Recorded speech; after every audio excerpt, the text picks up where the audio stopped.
What's up, guys? I hope you're having a great day today. I'm excited to be here on a Sunday to do energetic weather with you. I was going to come earlier, but I was working on the workbook, and I'm so excited to show that to all of you guys at some point in time this week. I think I might get one printed tomorrow. So I'll post in my stories and probably on my Facebook, and you can check it out. Okay, so going into this weather, I have heard and seen some intense things from people that I've worked with. And I think that a lot of things happening right now, a lot of the major energy, this tribal energy, so much of it is about like our power structures changing. And so much of where we've been for so long is hierarchies and control. It's like we perceive success based on how much someone's accumulated. We retain control through division and dividing into groups with newer and better knowledge and all of this stuff that's just not looking real anymore. And the subtle amount of oppression and control that's happening in the world. I don't care if it's in a marriage or if it's in a corporate office. It's insane and it's very blurry and hard to see. And we'll kind of talk about that too. So, what is happening in the world is hard. And if we can let go of attachments and what we think it should be, what it should, would, could be, right? Let that go and be with what it is. Respond to what it really is, right? Be honest with yourself. Feel your feelings. Get into your body. Like there's more that's happening than you're aware of. Can you find some new information? Can you find a way that you feel about the experience that you're going through? And I think what's so important is personal yes and no, personal right and wrong. We have to find our own discernment so that we can know what to do. And a lot of this energy, it's about emotional dependency, being dependent on somebody for the resources.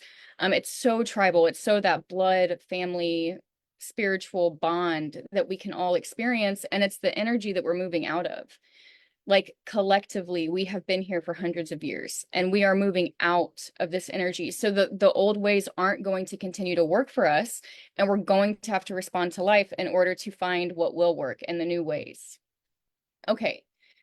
So today's a fifth line. So it's all about projecting our expectations onto others. You see the person, you're like, oh, this one is going to give me the resources I need, the emotional support I need. This one is my family. Like I know this one, they know me, and this projection, it can be true or not. It's like we have to go through the experience to find out if that projection was true. And it can be hard.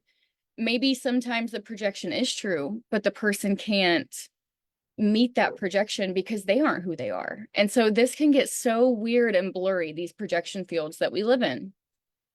And so the sun is in 40.5. This is an ego gate, so it's willpower, this fiery ability to get up and go, get the resources, provide for yourself, your family. And it's the ego. It's this willpower comes and it goes. And you have to be able to know when it's there and when it's not. Like, do I have the willpower to go do this now? Someone's calling me up, they're like, hey, do this, you'll be perfect. You do this. Is it right for you or not?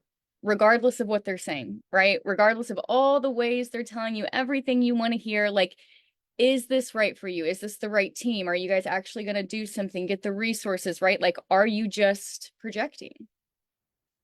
And so this bargain, it's like you do this for me, I'll do this for you, and this is the sun and earth. It's a full channel, so they're working together. This bargain is breaking. It's like we are all being forced to do for ourselves. And it's like you can hear it in our language. Maybe as a kid I heard my grandparents making sure that my grandma was like, hey, you haven't taken your medicine. Like she would really like do for him and watch out for him. And it was like she knew more about his health than he did. And that's not going to be okay anymore. Everybody's going to have to remember to take their own medicine or set an alarm. They're going to have to watch their own body and know their own physical state and health because no one's going to be able to tell for them anymore. And it's not because we're doing something wrong. It's just because life is changing and we're going to have to learn how to live in new ways. And so much of this energy, you have to be able to say no, because if you are letting people misuse your energy, if you are trying to prove your worth, you can eliminate your own support and not even realize that you're doing it. And all of a sudden you're cut off from the emotional support that you're supposed to give for doing all of this hard work, right? And it's like that loneliness, that lack of emotional support, it comes from resisting the flow of life. It doesn't just happen in isolation. And it's about that allowing your energy to be misused, biting the hand that feeds you, refusing support, and not even realizing that you're doing these things. And denial is a big theme in this gate, and it starts with denying that you have feelings. And if you deny that you have feelings, you're also going to deny that your child does, or your business partner, or your spouse. And so coming into your feelings, like allowing feelings in others, listening to what people are saying and investigating it and checking it out, even if it's inconvenient for you or it doesn't seem to make any sense to you, believing in people's experience, even if it's different from yours. It's like this denial can be so painful because this is literally the channel of the family. And so going into the earth, this is what's grounding us today, and it's a wavy gate. So we're going through the waves, and it's called love because love is the great seduction of the community, the family, the tribe. And it's all about natural harmony and sharing possible through friendship. So, hey, we can be friends, we can work together. I'll support you, you support me. It's going to work out, right? And it's like the other side of this isn't so pretty. It's the opposite of love, it's hate. And basically, well, I'll read the description. Um, Emotional dependency that often turns love into hatred. And it's really about offering, your time, your attention, changing your behavior, emotionally supporting someone. You're giving all of your time to this person, and maybe you're not getting the resources that you need or that they say they're going to give you. And it's like in that, it can be so strange. It's like, okay, so now I'm getting cut out of the resources. You can see how that person can leave, and the one that was supposed to provide can get cut out of the emotional support. And so it's so funny how they work together to like fumble this process and not work together at all. And like I said, let's not blame ourselves because we are coming out of this bargain and the communication that upheld it. We're going to have to develop new ways of communicating.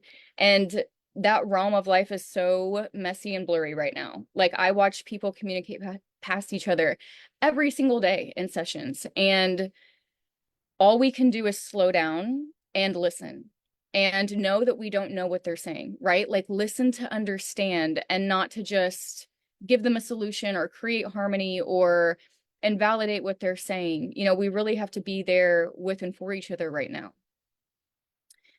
And so last but not least, I'll do the moon. It is in 29.3, and I love this.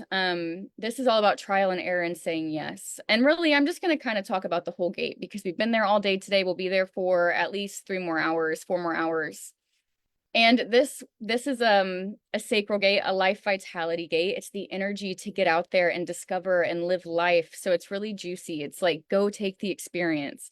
And it's not aware. So maybe it says yes to things and no to things and it's like humans can get themselves into some messy situations, which is why I want to help raise awareness and help people know what does know inside of them for them. And so what is right and wrong for you?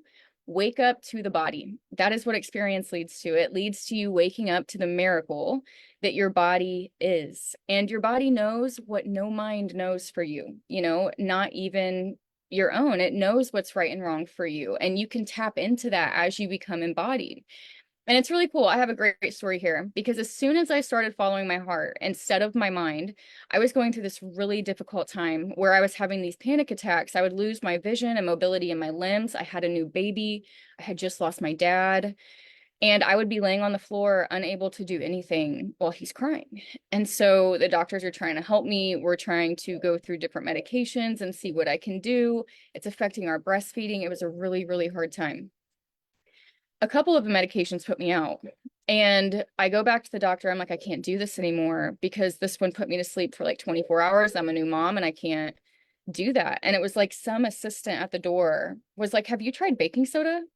And my mind was mad. My mind was like, I will never put baking soda in my mouth. Like, but my heart, this thing that I had just started paying attention to that I was thinking about all day, like it was like jumping around. It was like doing things. And I was like, okay, so right after that, I went and I got baking soda from CVS and I took some and I never had a panic attack again. I consistently took it for a while and then I stopped and it helped me, I'm assuming, balance my pH.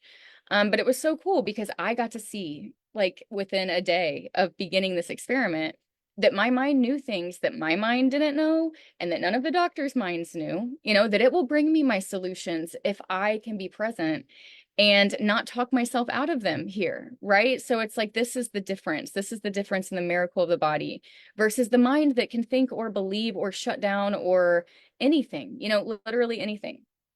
And so know that your body is your mystical temple, right? Like we run from it, we avoid it, we shame it, we look at it in the mirror and we say mean things about it. It's not right. Like we want to astral project and we want to escape this body and we want to know that we chose it. Like we want to be so controlling about these bodies. And it's like as soon as you start thinking, what your body should, could, would do, you can destroy it and not even realizing, that you're destroying it. And so let your body be a mystical mystery. Let it be the unique universe that was made to hold you in this lifetime. It's really incredible. Like take a look inside the abyss that you are in, that you are literally stuck in choicelessly. And if you can accept like the thing that you're in, your life can feel so much better, right? You can love it and love yourself and love your whole system. And so it's something that we don't understand is that like my body is perfect for me in this life and it was made for this time. It knows this time. It is this time. It only gets one life. It doesn't come back like these souls do. It only gets one lifetime and it knows exactly what to do here if we can watch it and honor it. And, it bleeds into life itself, this concept. Like life is not a problem to solve. It is perfection to see. Like there's nothing to do about it. It's the only matter to respond to, right? Like we're here to just watch it and enjoy our experience, while we're here. And so love your whole system today. Love your body today.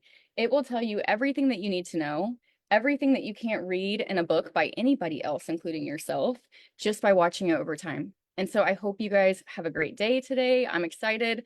Be on the lookout for some announcements and things from me as I continue to push things out. Bye, guys.